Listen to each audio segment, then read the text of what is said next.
സ്നേഹിക്കാൻ അറിയാവുന്ന സുന്ദരിയായ ഒരു പെൺകുട്ടിയെ ദേവനാരായണൻ തിരുമേനി എനിക്ക് തന്നിട്ടുണ്ട്. അത് തന്നെയാണ് ആ മനുഷ്യന് തരാൻ പറ്റിയ ഏറ്റവും വലിയ സമ്മാനം. So I am happy. പിന്നെ ചെറിയമ്മ ഏട്ടത്തിയും പറയുന്നത്, നമ്മൾ ഈ രാത്രിയാവുമ്പോ ചീവീടിന്റെ ശബ്ദം കേൾക്കാറില്ലേ, അത് നിർത്താൻ നമ്മളെ കൊണ്ട് പറ്റുമോ? അതിനെ ചീത്ത പറയാൻ പറ്റുമോ?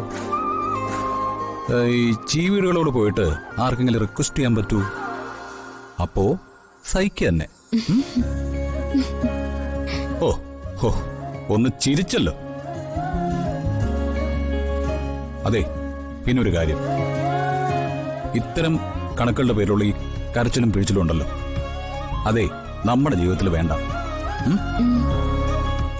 അച്ഛൻ തരാന്ന് പറഞ്ഞ സ്ത്രീധനം മോൾ എനിക്ക് തന്നാ മതി. തൽക്കാലം ആദ്യത്തെ ഒരു ഇൻസ്ട്രുമെന്റ് ആയിട്ട് വേണമെങ്കിൽ ഒരു ഉമ്മ തന്നു.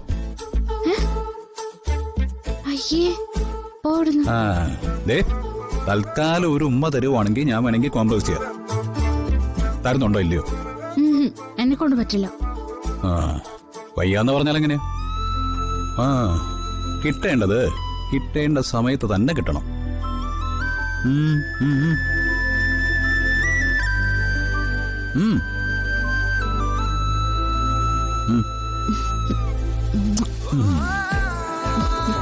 കിട്ടിയല്ലോ.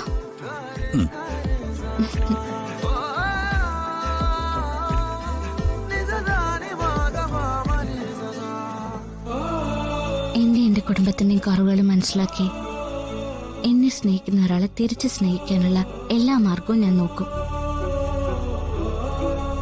എന്റെ ഭാഗ്യം ഇങ്ങനെ ഒരാളെ കിട്ടിയത്.